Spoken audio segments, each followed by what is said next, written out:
Hi, I'm going to review your abnormal psych assignment. Now this assignment is in two parts. Part 1, it is due on week 6, which is October 12th, no later than 5 p.m. Part 2, it's due in week 11. That's November 23rd, no later than 5 p.m. Now you can certainly make early submissions. I'll be posting a journal link for your assignment 1, part 1 and part 2 in the appropriate weeks, week 6 and week 11. So what are you going to do in this assignment? Well, essentially you're going to bust a myth about a psychological disorder. Now you can choose any myth that you want to review. The myth ideas that are in your assignment are at the bottom of the next page that I'll show you. But you can find popular myths. You may have watched movies or heard things in the news that you thought, is that true? Is that the way people with that psychological disorder are all the time? And so if you see or have heard something that to you goes, you can explore that as a myth and then bust that myth, which means prove that it's not prove. Take that back, not prove. 2 pieces of research isn't proving anything. But you can point your assignment's results as this moves towards busting that myth. So let's get started and I'll show you more of this assignment to help you out. Okay, on this page, excuse me, in part 1, it's an outline or an overview. Now you're going to do all the legwork for your assignment and give me an overview of what your video will be about. Now there are 4 steps to part 1. Now when I say you're doing all the legwork, I mean you're doing all the hard work, which is the research and the structuring out your bust a myth argument. Now the second part is going to do a video, and that's actually the easy part. So let's look at each step. Step 1 is find a myth. Now notice next to the heading there's a grade. So each step has an associated grade.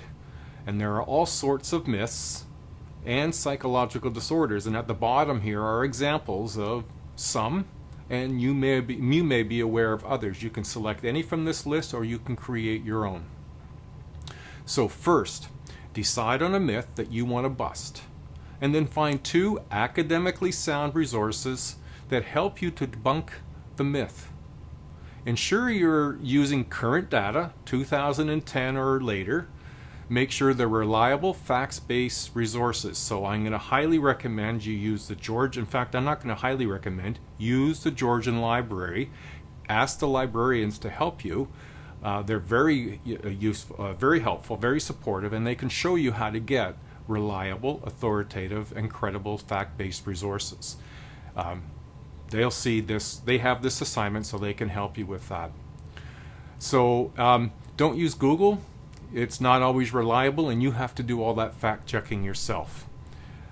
Okay, so not only do you need to find current and fact-based, also consider, well, what happens if we just accept the myth? What happens to people with schizophrenia if we just accept that all people with schizophrenia are violent? What's the risk to those people if we hang on to the myth? Consider that in your research. Now, after deciding on what myth that you're going to bust, you're going to need to clarify what the myth is. So help me understand how you understand the myth. Why is it a myth?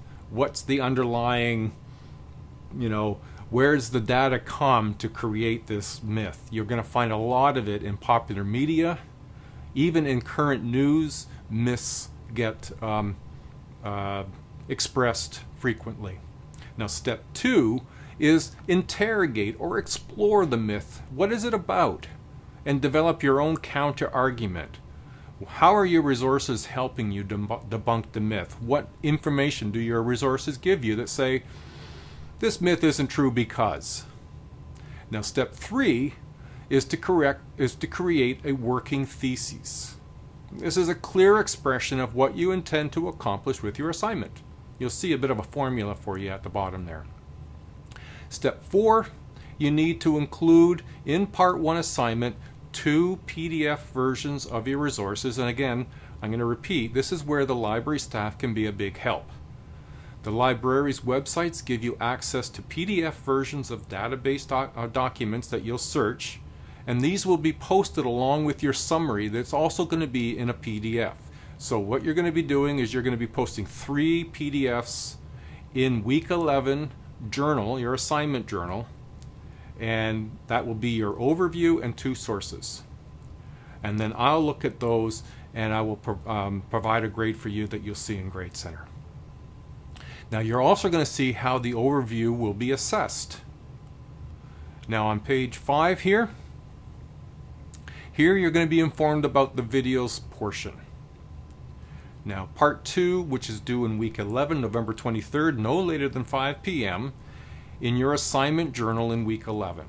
Now you're going to be creating a video as your part 2 assignment, and first you do the research, that's part 1. You condense your work into a PowerPoint presentation. Now what's important here is you take your condensed work, the part 1, and create a PowerPoint presentation presenting your results.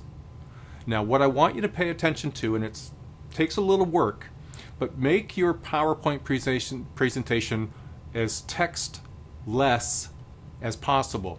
Images, graphics, very little text. I don't want you to read a PowerPoint slide to me. You may want to make a script, and that's good, but create images and graphics that represent what you're trying to express. Now you're going to record your video using a website called Screencast-O-Matic. Now I'm going to post a video on how to use Screencast-O-Matic later in the semester for you. Now what's important about making your video and what to post, either you post it's only MP4 formatted videos that I'll accept. Most software that you might choose to use to create a video will save in an MP4. If it doesn't, either you're tech savvy enough to get a converter which will convert it to MP4, or use Screencast-O-Matic because it will save it as an MP4. Now the only other way that I'll accept your assignment, if not in an MP4, is using a web link. You might be familiar with YouTube. If you post your video to YouTube and share it with, give me the web address to that YouTube file, and when you click it, it takes you to your video, like mine do on Blackboard, then I'll accept that, or I'll accept the web link from Screencast-O-Matic. Now, what's important about this assignment is please, no cell phones to make your assignment, no computer selfie videos, no software that produces videos that do not save in an MP4 format. I only want MP4. I don't have all the softwares on my computer to watch your video, and if I can't watch your video, if I can't open it, I can't mark it.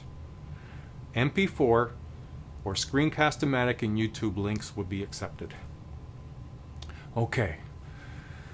And then lastly, what you're seeing now is the rubrics, an outline of how your video is going to be evaluated. Pay attention to where the marks are and spend your time appropriately. Now good luck on this. I look forward to your assignments. Students have always been really surprised at how much they've learned and how easy it is to do this assignment. It does require, as do all things online, time management. Don't leave things to the last minute. I do get questions on Thursday, the day before an assignment, that they don't know how to save a video as an MP4. That's way too late to leave it and ask me that question. Or to ask me what topic should I do. Way too late. Please, time management. Get started early. All right? I look forward to seeing your work. Good luck, and I hope you learn a lot from this course.